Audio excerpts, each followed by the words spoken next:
afternoon.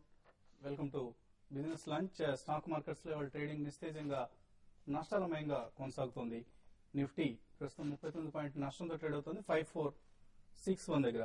అలాగే సెన్సెక్స్ కూడా 130 పాయింట్ల మేరకు నష్టపోయింది.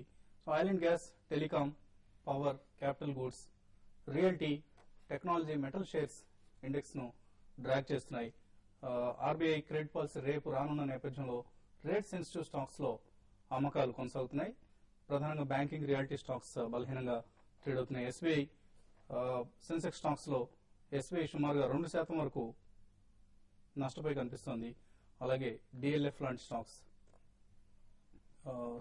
Sterlite industries, Wipro, JP associates, Hindalco, Infosys, Reliance communications, ICICI bank ఇవన్నీ ఇండెక్స్ ను డ్రాగ్ చేస్తున్న స్టాక్స్ లిస్ట్ లో ఉన్నాయి. ఇండెక్స్ స్టాక్స్ లో టాప్ గెయినర్ గా రిలయన్స్ ఇన్ఫ్రా కనిపిస్తోంది. 1.4% లాభంతో ట్రేడ్ అవుతుంది 563 దగ్గర. అలాగే హెచ్డిఎఫ్సి, టాటా మోటార్స్ లో కొంత రికవరీ కనిపిస్తుంది. ఉదయం నష్టాలతో ప్రారంభమైంది లాస్ట్ ఫ్యూ సెషన్స్ లో గమనిస్తున్నట్లుగానే, బట్ తర్వాత కొంత బౌన్స్ బ్యాక్ కనిపిస్తుంది. ప్రస్తుతం 988 రూపీస్ దగ్గర ట్రేడ్ అవుతుంది. అలాగే ఫార్మా, ఎఫ్ఎంసీజీ స్టాక్స్ కు కొనుగోలు మద్దతు లభిస్తోంది.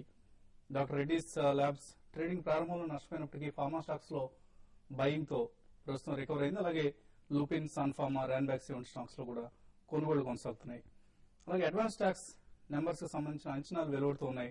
టాటా మోటార్స్ లాంటి కంపెనీల్లో నెంబర్స్ కొంత నిరుత్సాహకరంగా ఉన్నప్పటికీ ఎల్ఎన్టీ, అలాగే రిలయన్స్ ఇండస్ట్రీస్, ఏషియన్ పెయింట్స్ ఇవన్నీ కూడా ప్రోత్సాహకరమైన అడ్వాన్స్ ట్యాక్స్ Q1 కి సంబంధించి ప్రకటిస్తున్నాయి. అలాగే మిడ్ క్యాప్ స్టాక్స్ లో మాస్టెక్ 11% పైగా పెరిగింది. అలాగే A to Z మెయింటెనెన్స్ 9% పెరిగింది. Shop stop, SKS micro, Godfrey, Philips ఇవన్నీ లాభాలు కనిపిస్తున్నాయి. అయితే ఆంధ్ర బ్యాంక్, కేజీఎన్ ఇండస్ట్రీస్, ఫ్రెసినేస్ క్యాబీ, అలాగే సిండికేట్ బ్యాంక్ ఇటువంటి స్టాక్స్ మాత్రం మిడ్ క్యాప్స్ లో నష్టాలు కనిపిస్తున్నాయి. ఇక gold and silver almost flat గా ట్రేడ్ అవుతున్నాయి. సిల్వర్ స్వల్ప నష్టంతో ట్రేడ్ అవుతుంది. 180 రూపాయలు, 190 రూపాయల నష్టంతో 53,000 రూపీస్ దగ్గర ట్రేడ్ అవుతుంది సిల్వర్. అలాగే క్రూడ్ ఫ్లాట్ గా ట్రేడ్ అవుతుంది. నిన్న లాస్ట్ నైట్ అటు బ్రెంట్ క్రూడ్ అలాగే నైమిక్స్ క్రూడ్ కూడా లాభపడిన సంగతి తెలిసిందే. మార్నింగ్ కూడా అనుకున్నాం మనం. మార్కెట్ సంబంధించిన అంశాలపై మాట్లాడేందుకు అనలిస్ట్ సిద్ధంగా ఉన్నారు. సో మార్నింగ్ కొంత సబ్డ్యూడ్ గా ఉంటుంది, రేంజ్ బౌండ్ గా ఉంటుంది అనుకున్నాం. లాసెస్ ఇప్పుడు కొంత డీపెన్ అవుతున్నట్లు కనిపిస్తుంది. సో సెల్లింగ్ ప్రెషర్ మరింత పెరిగే అవకాశాలు ఉన్నాయి. క్లియర్లీ రిస్క్ అవర్షన్ కనిపిస్తుందండి. పైగా డౌ ఫ్యూచర్స్ ఎప్పుడైతే నెగిటివ్ లో ట్రేడ్ అవటం కనిపించినాయో ఇమీడియట్ గా మార్కెట్స్ కూడా ఏంటంటే వాళ్ళు యుఎస్ మార్కెట్స్ కూడా వీక్ గా ఉండొచ్చు అండ్ అక్కడ గ్రోత్ కన్సర్న్స్ ఏవైతే డెవలప్ అవుతున్నాయో ఈ మిగతా గ్లోబల్ మార్కెట్స్ పైన కూడా ఇంపాక్ట్ ఉంది కాబట్టి అండ్ చైనీస్ మార్కెట్ కూడా వీక్ అయింది అనమాట. మన దగ్గర రేపు ఆర్బీఐ క్రెడిట్ పాలసీ అయ్యే వరకు లార్జ్ పొజిషన్స్ తీసుకోవడానికి అన్విల్లింగ్నెస్ కనిపిస్తుంది చాలా మంది మార్కెట్ ప్లేయర్స్ లో. యాక్టివిటీ కూడా ఎక్కువగా సైడ్ కౌంటర్స్ లోనే ఉందన్నమాట. 1.5 వాల్యూమ్స్ సెలెక్టివ్ గా టెక్స్టైల్స్ లో కాస్త బయింగ్ వస్తుంది అట్లానమాట. అదర్వైజ్ ఇవాళ లార్జ్ క్యాప్స్ లో ఇన్ఫోసిస్, స్టేట్ బ్యాంక్ లాంటి స్టాక్స్ లో సెల్లింగ్ కూడా చూస్తున్నాం సెలెక్టివ్ గా. దాంతో మార్కెట్స్ వీక్ గా ట్రేడ్ అవుతున్నాయి. ఈ వీక్నెస్ 5450 సస్టైన్ అవుతుందా లేదా అనేది చూడాలన్నమాట. తిరిగి 5450 దగ్గరే సపోర్ట్ వస్తుందని చెప్పేసి అనుకుంటున్నాం మార్కెట్ కి. నిఫ్టీ 5450 బ్రేక్ అయితే కనుక డెఫినెట్లీ రేపు మార్నింగ్ కూడా కాస్త వీక్ గా ఓపెన్ అయ్యి ఆర్బీఐ క్రెడిట్ పాలసీ ఎట్లా ఉంటుందనేది చూసే మార్కెట్స్ డైరెక్షన్ తీసుకోగలం అని చెప్పేసి అనుకుంటున్నాం. బట్ 5450 ఇంట్రాడేలో సస్టైన్ అయితే the end of the day even 5480 కనుక క్లోజ్ అయ్యేటట్టయితే పొజిషన్స్ క్యారీ చేయమని చెప్పేసి చెప్తాను. But definitely market with weakish బయాసే ట్రేడ్ అవుతుందండి.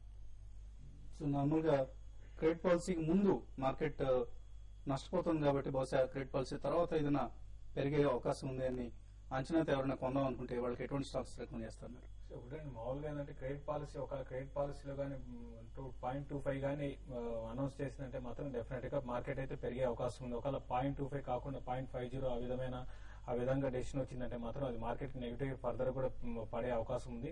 కాబట్టి నేను నా ఉద్దేశం ప్రకారం చాలా వరకు ఏంటంటే రేపటి కోసం వెయిట్ చేసి క్రెడిట్ పాలసీ తర్వాతే మార్కెట్ లో పొజిషన్ తీసుకోవడం చాలా వరకు బెటర్. ఒకవేళ రేపు క్రెడిట్ పాలసీ తర్వాత నిఫ్టీ 5450 పైన కానీ సస్టైన్ అయితే మాత్రం ధైర్యంగా లాంగ్ పొజిషన్ తీసుకోవచ్చు. ఒకవేళ క్రెడిట్ పాలసీ తర్వాత 5450 బిలో కానీ నిఫ్టీ కంటిన్యూగా ట్రేడ్ అయిందంటే మాత్రం మళ్ళీ నిఫ్టీ మళ్ళీ 5350 లెవెల్ కంటే ఇక్కడ నుంచి 100 పాయింట్స్ పడే అవకాశం ఉంది. అయితే 100 పాయింట్స్ పడుతూ దాంతోపాటు స్టాక్స్ హెవీగా ఇక్కడ నుంచి ఇప్పటి వరకు ఏంటంటే కొన్ని స్టాక్స్ ఎక్కువ కరెక్ట్ అవుతున్నాయి.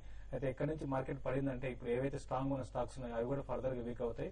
కాబట్టి ట్రెండ్ అయితే కొంచెం కాషియస్ గానే ఉంది. అయితే గ్లోబల్ గా ఈ రోజు పెద్దగా మిగతా మార్కెట్ లో ఒక హ్యాంగ్సింగ్ తప్ప మిగతా అదర్ మార్కెట్స్ లో పెద్దగా నష్టాలు లేవు. మరి ముఖ్యంగా మన ఇండియన్ మార్కెట్ ఈ రోజు ఎక్కువగా దగ్గర 1% దాకా కరెక్ట్ అయింది. తర్వాత ఫ్యూచర్స్ లో నిఫ్టీ ఫ్యూచర్స్ లో హెవీ షార్ట్ సెల్లింగ్ అనేది గమనిస్తున్నాం. ఎందుకంటే నిఫ్టీ ఫ్యూచర్ కి గ్యాప్ అనేది ఎక్కువైపోయింది కాబట్టి హెవీ షార్ట్స్ అనేది బిల్డ్ చేస్తున్నారు. అది కొంచెం జాగ్రత్తగా ఉండాలి. ఏదైనా కూడా మార్కెట్స్ అయితే ఈ రోజు క్లోజింగ్ కూడా పెద్దగా రికవరీ అయ్యే అవకాశం కనపడలేదు. డో ఫ్యూచర్స్ కూడా మైనస్ ఉంది. రేపు ఇటు మైనస్ లో ఓపెన్ అయ్యే అవకాశం ఎక్కువ ఉంది కాబట్టి లాంగ్ పొజిషన్స్ ని క్యారీ చేయొద్దని చెప్తాను. రేపు క్రెడిట్ పాలసీ తర్వాత ఏదైనా లాంగ్ పొజిషన్ తీసుకుని సజెస్ట్ చేస్తాను.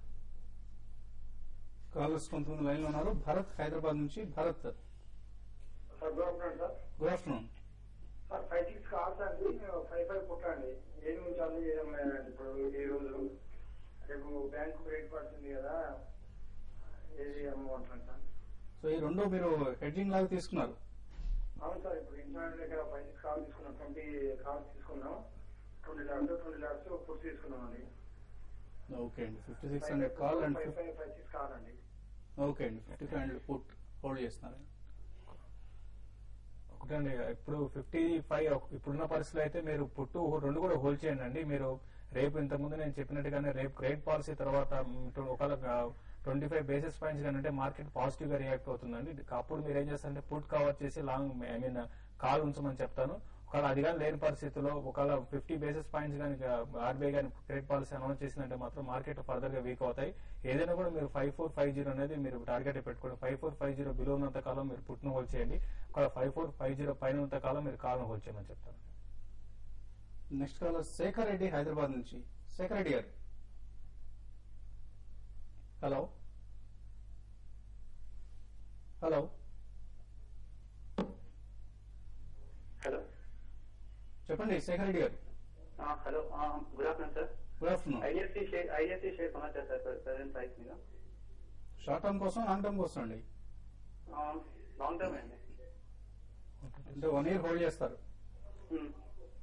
ఓకే అండి. ఐడిఎఫ్సి 1 year కోసం ఎలా ఉంటుంది? లాంగ్ టర్మ్ కి అయితే డెఫినెట్లీ ఇక్కడ నుంచి ఎస్ఐపి చేయండి, గుడ్ స్టాక్ అండి. ఎందుకంటే షార్ట్ టర్మ్ మాత్రం కాస్త వీక్నెస్ కనిపిస్తుంది అనమాట స్టాక్ లో. అందుకని ఈ లాస్ట్ 3-4 days వీక్నెస్ ఏదైతే కన్ఫర్మ్డ్ గా ఉందో అది bottom out process before RBI credit policy అనుకుంటున్నాం. ఎందుకంటే బేసికలీ ఐడిఎఫ్సిని కూడా మనం ఒక లార్జ్ ఇన్ఫ్రాస్ట్రక్చర్ ఫైనాన్సింగ్ ఇన్స్టిట్యూషన్ కింద చూడాలి కాబట్టి along with the policy effect అవుతుంది కాబట్టి వీక్నెస్ జనరేట్ అయిందని అనుకుంటున్నా. Definitely for long term it's a very good stock అండి. ఎస్ఐపి చేయండి కరెంట్ లెవెల్స్ నుంచి. నెక్స్ట్ కాలర్ నర్సరావుపేట నుంచి జనార్దన్ రావు.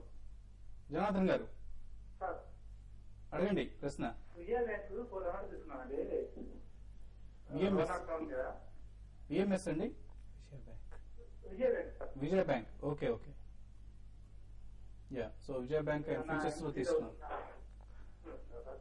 విజయ బ్యాంక్ మీరు 107 లో తీసుకున్నారు. అక్కడ నుంచి మీరు ఈ మధ్య కాలప హైలో తీసుకున్నారండి. స్టాక్ అయితే చాలా వీక్ ఉంది. దీనికి లాస్ట్ క్వార్టర్ రిజల్ట్ కూడా కొంత కారణం అని చెప్పొచ్చు.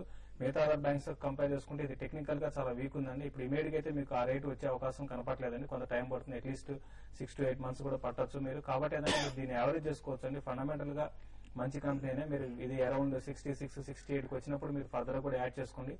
మరీ లాంగ్ టర్మ్ కి అయితే మాత్రం డెఫినెట్ గా ఇది మళ్ళీ 120, 140 లెవెల్స్ కూడా వస్తుంది. 1 year, 1.5 year కానీ టార్గెట్ పెట్టుకుంటే మీరు ఎవరీ డిక్లైన్ లో దీన్ని మీరు యావరేజ్ చేసుకోండి.